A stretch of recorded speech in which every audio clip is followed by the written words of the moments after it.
ओम ब्रह्मानंदं परमसुखदं केवलं ज्ञानमूर्तिं द्वन्द्वातीतं त्रिगुणरहितं तस्मैस्यादिलक्ष्यम् एकं नित्यं विमलमचलं सर्वधि साक्षिभूतं भावातीतं गगनसदृशं सद्गुरुं तं नमामि। ओम गुरु ब्रह्मा गुरु विष्णु गुरुदेवो महेश्वरः गुरु साक्षात् परब्रह्म तस्मै श्री गुरुवे नमः। ध्यानमूलं गुरुमूर्ति पूजामूलं गुरुपदं मंत्रमूलं गुरुर्वाक्यं मोक्षमूलं गुरुकृपा। सद्गुरु भगवान की जय, स्वामी जी महाराज की जय, शिवोहम। आज हम गीता के 10वें अध्याय का 20वां श्लोक ले रहे हैं। भगवान सद्गुरु के चरणों की कृपा से यह जो श्लोक है बहुत महत्वपूर्ण है।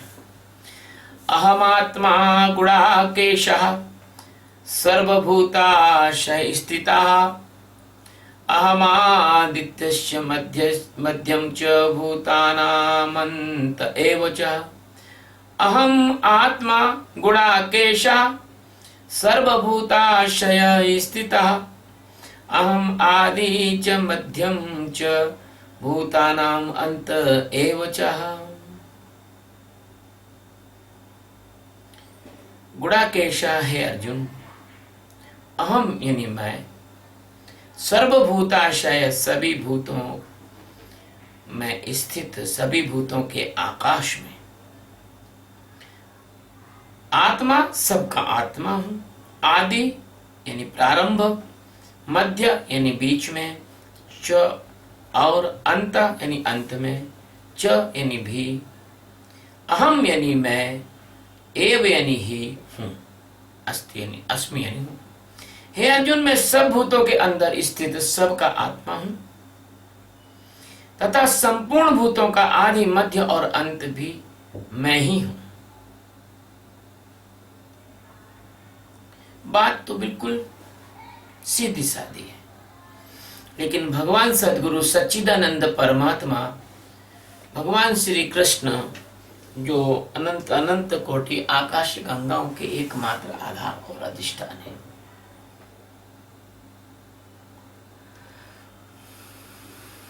जिनके विस्तार में ये अनंत अनंत कोटि आकाश गंगा ऐसे पड़ी हुई हैं जैसे किसी मनुष्य के शरीर में कोई एक रोमकूप होता है।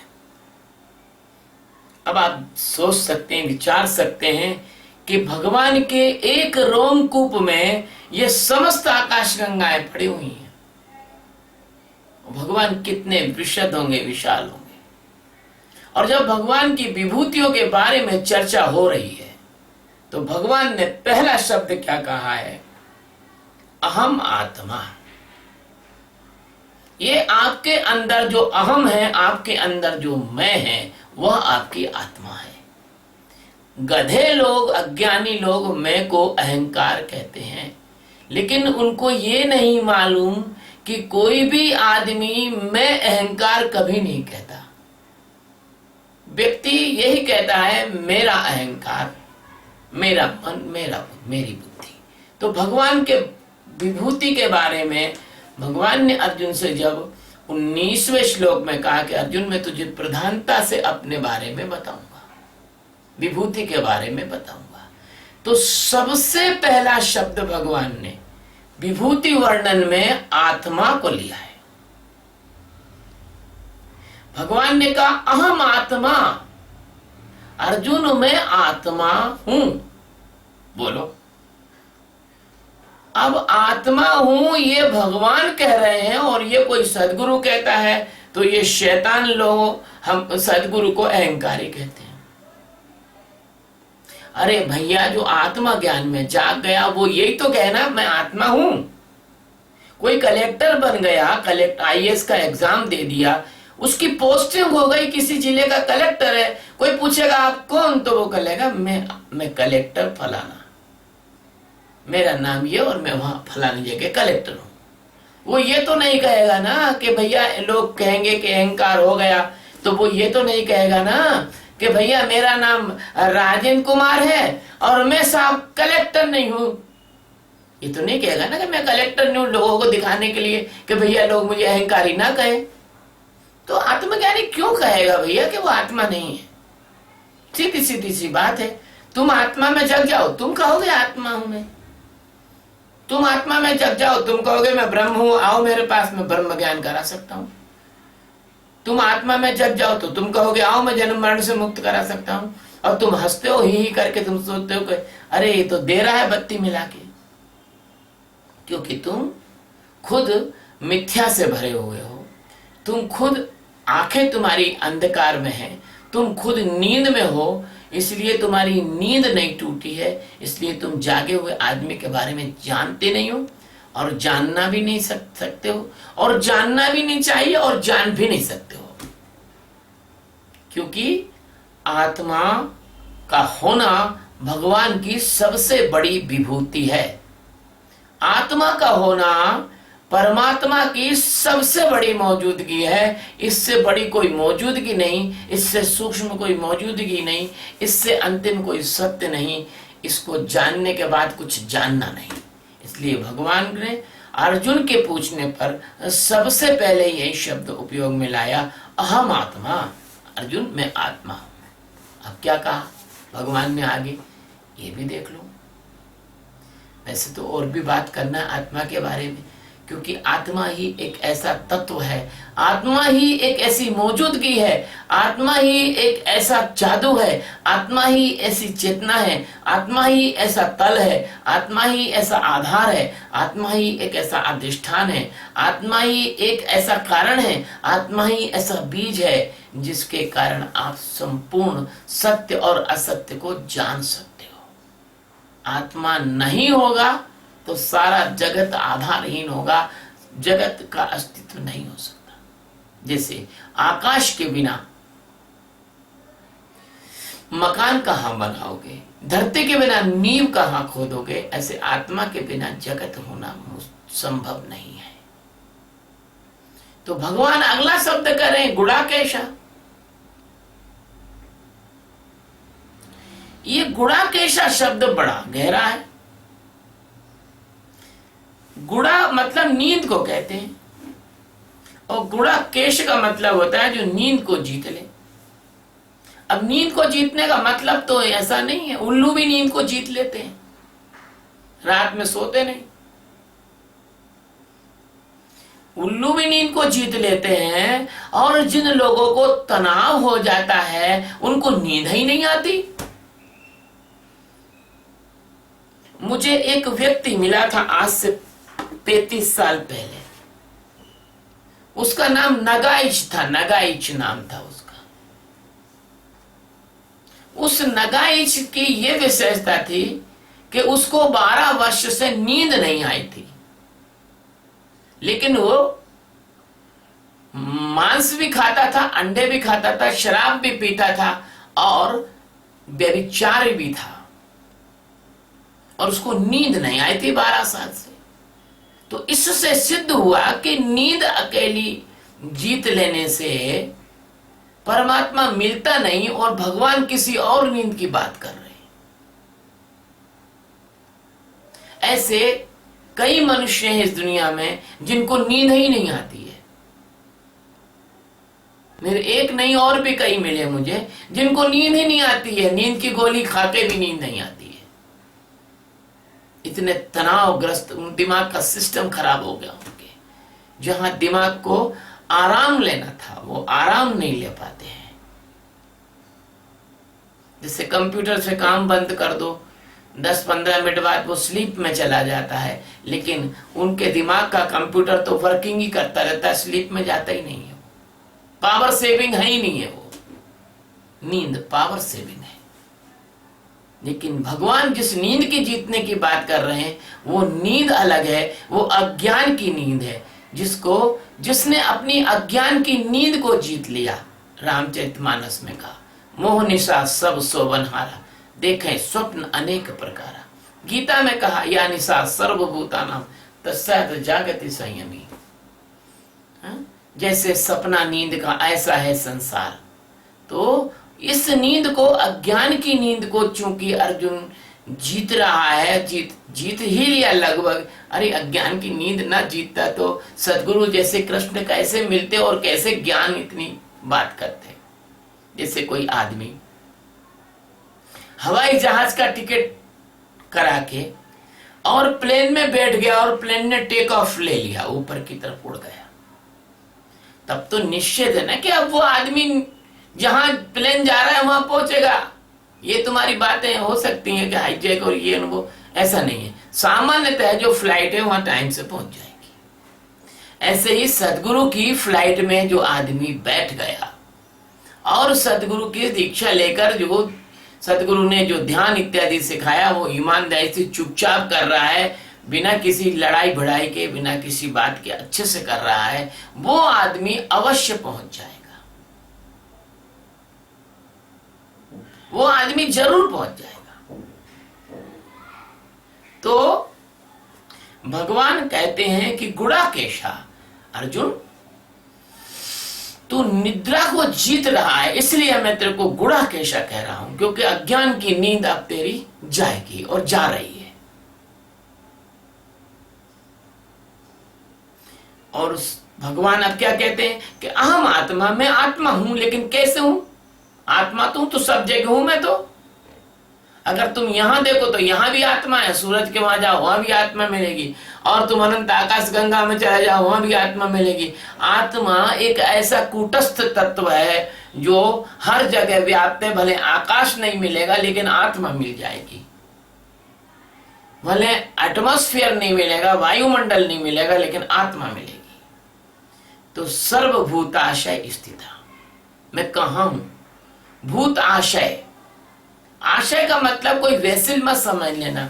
आशय कोई बर्तन नहीं है, आशय कोई ऐसा नहीं है कि कोई छोटी मोटी जगह वहां आत्मा है दूसरी जगह नहीं है। आशय का मतलब है आकाश, आशय का मतलब है अर्थ।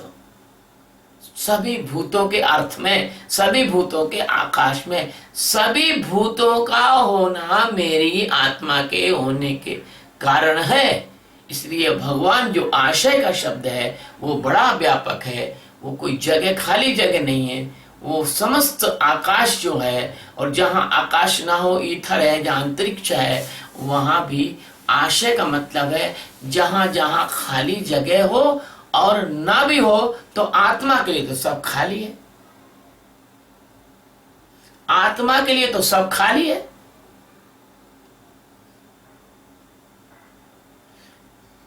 आप आत्म तत्व में अगर खड़े हो गए तो आत्म तत्व तो प्रकाश से करोड़ों अरबों गुना सूक्ष्म है। वो किसी भी पत्थर में भी इस तरह जा सकता है जैसे कि हवा में प्रकाश गति करता है, हवा में ध्वनि गति करती है। आत्मा के होने में संसार की कोई वस्तु, कोई पदार्थ कभी बाधा नहीं डाल सकते। जैसे आकाश के होने में कोई बाधा नहीं डाल सकता। आकाश तो तब भी था जब मकान है, आकाश तो तब भी था जब मकान नहीं था, आकाश तो तब भी है जब आप मकान टूट जाएगा।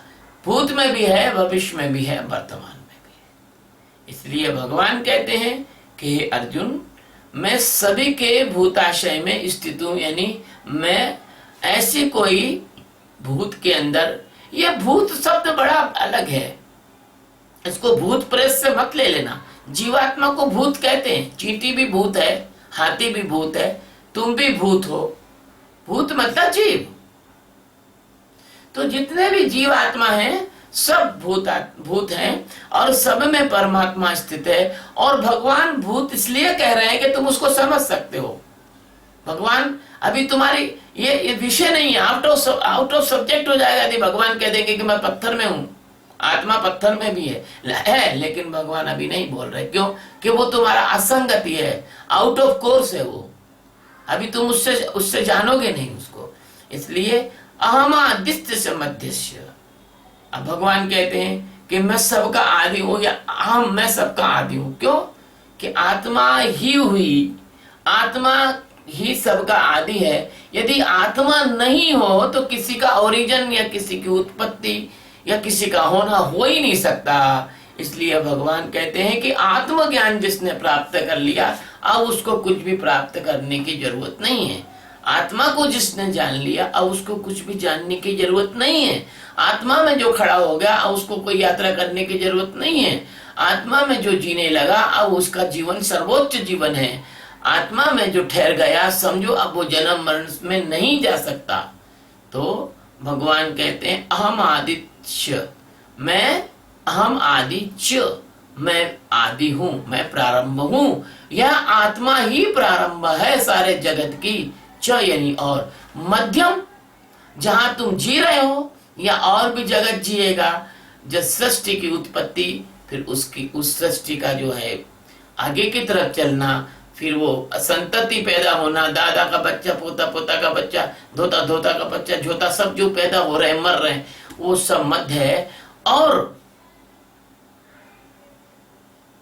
च भूतानि अंत एव च, तब जब ये समस्त जगत इसके मूल कारण में समा जाएगा, जब ये समस्त जगत कल्प के अंत में, जब कल्पांत हो जाएगा, जब ये समस्त जगत, समस्त भूत प्राणी, समस्त पदार्थ, समस्त सृष्टि इसके मूल कारण में समा जाएगी, सूक्ष्म में चली जाएगी, बीज रूप में हो जाएगी। जैसे ब्लैक होल में संगत पूरा का पूरा आयतन सिकुड़ जाता है और पृथ्वी एक रबर की छोटी सी गेंद के बराबर हो जाती है, ऐसे ही उससे भी ज्यादा एक बड़ा प्रलय है। तब सब कुछ समाप्त हो जाता है, सब कुछ विलीन हो जाता है, कोई पदार्थ नहीं बचता, कोई पंचभूत नहीं बचते, कोई किसी प्रकार की प्रकृति नहीं बचती, सिर्फ और सिर्फ अभाव ही अभाव होता है। और उस अभाव में केवल ब्रह्म ही बचता है, क्योंकि ब्रह्म का कभी अभाव तो होता नहीं। तो जब वो स्थिति होती है तो भगवान कहते हैं कि मैं अंत भी हूं, अंत भी मैं ही हूं। आप ये मत सोच लेना कि अंत में भगवान भी मर जाएंगे। जो भगवान को जन्मने और मरण वाला समझता है वो आदमी मूढ़ है, पागल है, बुद्धू है, गंवार है। भगवान का ना जन्म होता है, ना भगवान की मृत्यु होती है, भगवान ही अंत में बचे रहते हैं। जब जनक को अष्टावक्र ने दीक्षा दी, उसको कौन सा ध्यान कराया? जनक को अष्टावक्र जी ने कौन सा ध्यान कराया? कुछ नहीं कराया, सिर्फ हाथ में जल दिया और उनसे कहा कि भैया बोलो, तन मन धन सब अर्पण किया। तो जनक ने बोला, और जब जनक ने बोला और बोलने के बाद गुरु ने एक युक्ति की, अपने योग बल से ब्राह्मण को बुलाया, ब्राह्मण ने जनक को अपमानित किया। जनक ने कुछ नहीं प्रतिक्रिया दी। तो अष्टावक्र ने पूछा कि भैया तुम क्यों नहीं प्रतिक्रिया दे रहे हो? बोले मेरा कुछ है ही नहीं है, तन आपको दे दिया, मन आपको दे दिया, धन आपको दे दिया, अब बचा ही नहीं तो मैं, मेरे अहंकार है, बचा ही नहीं तो अब मेरे प्रतिक्रिया कौन देगा? चोट तो अहंकार को ही लगती है, अहंकार को ही चोट लगती है, और अहंकार तो अज्ञान का एजेंट है। तो इसका मतलब हुआ यदि आपको चोट लग रही है तो आप अभी अहंकार में है और आप अज्ञान में है। और जनक ने तो कोई ध्यान किया ही नहीं, न साक्षी का ध्यान किया, न किसी चीज का ध्यान किया। बस अष्टावक्र ने पूछा तो अब ये सब मुझे दे दिया, तो आपके पास क्या बचा? तो जनक ने कहा कुछ नहीं बचा। तो बस ये कुछ नहीं जो बचता है, जब कुछ नहीं में तुम खड़े हो जाते हो, जब तुम्हारा मन नहीं, बुद्धि नहीं, चित्त नहीं, अहंकार नहीं, तो तुरंत तो आत्मज्ञान हो जाता है। इतना तो सरल है, लेकिन तुम ही ने इसको कठिन बना रखा है। तुम माया को छोड़ते नहीं, तुम अपने अहंकार को छोड़ते नहीं, तुम अपने शरीर मन बुद्धि को मैं और मेरा मानना छोड़ते नहीं, और इसकी वजह तो तुम्हारे को गुरु फजीते हो जाते। गुरु महाराज तुमको वर्षों पढ़ाते रहते, तोता जैसे, आखिरी में फिर वहीं जाके अटक जाते हो।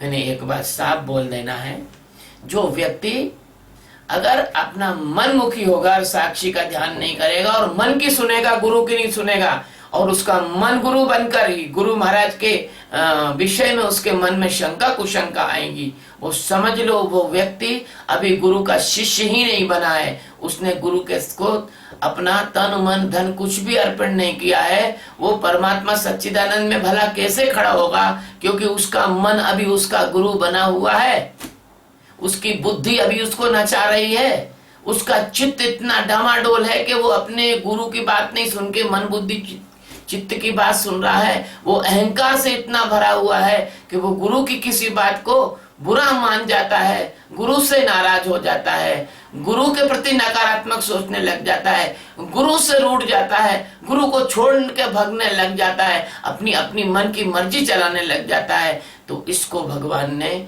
यहाँ यही कहा है कि ये सारी जो चीजें हैं ये नींद है अज्ञान की। तो गुड़ाकेश कैसे बनोगे? तो गुड़ाकेश कैसे बनोगे? तो आपका आदि, आपका मध्य और आपका अंत तीनों परमात्मा से ओतप्रोत है। और संसार में कुछ भी जब नहीं बचता तो सिर्फ परमात्मा बचता है। जब परमात्मा बचता है तो आप उस परमात्मा में यदि ठहर सकते हो और आपकी इतनी तैयारी हो तो फिर आप मेरे शिष्य रहने के लायक हो। और आपकी इतनी तैयारी नहीं हो, आपको जगत अच्छा लग रहा हो, आपको मन अच्छा लग रहा हो, आपको बुद्धि अच्छी लग रही हो, आपको अपना चित्त अच्छा लग रहा हो, आपको अपना अहंकार ज्यादा प्यारा हो सदगुरु से, तो आपकी मर्जी है। आप अपने अहंकार की बात सुन रहे हो तो सुनो, गुरु की बात नहीं सुन रहे तो मत सुनो। अब गुरु कुछ नहीं कर सकता, यहाँ पर गुरु आपके प्रति कुछ भी नहीं कर सकता है। यदि आपने अहंकार को ही अपना गुरु बना के रखा हुआ है तो आप सदगुरु के द्वारा दिया गया यह ब्रह्म ज्ञान आप अपमानित कर रहे हो।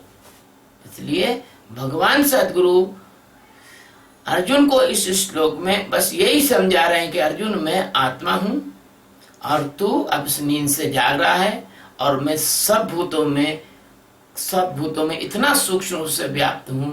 जैसे आकाश पत्थर में भी पूरा ओतप्रोत होता है, ऐसे ही मैं आकाश से सूक्ष्म होने के कारण सारे जगत में व्याप्त हूं। इसलिए अर्जुन मैं ही आदि हूं, क्योंकि मेरे से ही होने से तुम हुए हो, मेरे होने से ही भूत हुआ है, मेरे होने से ही जीवात्मा हुए हैं, मैं ही सबका परमात्मा हूं, मैं ही सबका मूल कारण हूं, मैं ही सबका आदि कारण हूं। इसलिए इन भूतों के आदि मध्य और अंत, इस सृष्टि का आदि मध्य और अंत केवल और केवल मैं ही हूं। ये मैं आखिरी बार बोल रहा हूं, ये ब्रह्म ज्ञान है, ये मजाक नहीं है, ये बहुत अति मूल्यवान चीज है। यदि आपको जानना हो तो मेरे शरीर के जिंदा रहते रहते जान लो, और यदि आपको नहीं जानना है तो आपके लिए अनंत जन्मों की यात्रा पड़ी हुई है। विकल्प आपके सामने है, किसी को कोई फोर्स नहीं है, किसी को कोई प्रकार के वो नहीं है। हमारा काम है, हम इस जगत में भगवान का अंतिम सत्य प्रतिपादित करेंगे। जो सुन लेगा वो ठीक है, जो नहीं सुनेगा तो हम अपने समय पूरा करके इस शरीर का हम निकल जाएंगे, क्योंकि अभी भी हम परमात्मा में ही हैं। शरीर मरीर तो हमारा आप 3D पिक्चर जैसा देख रहे हो, ऐसे ब्रह्म व्यक्ता कोई भी होता है वो शरीर रहते हुए भी शरीर में नहीं होता। जिस वक्त गुरु महाराज की कृपा हुई 8 अगस्त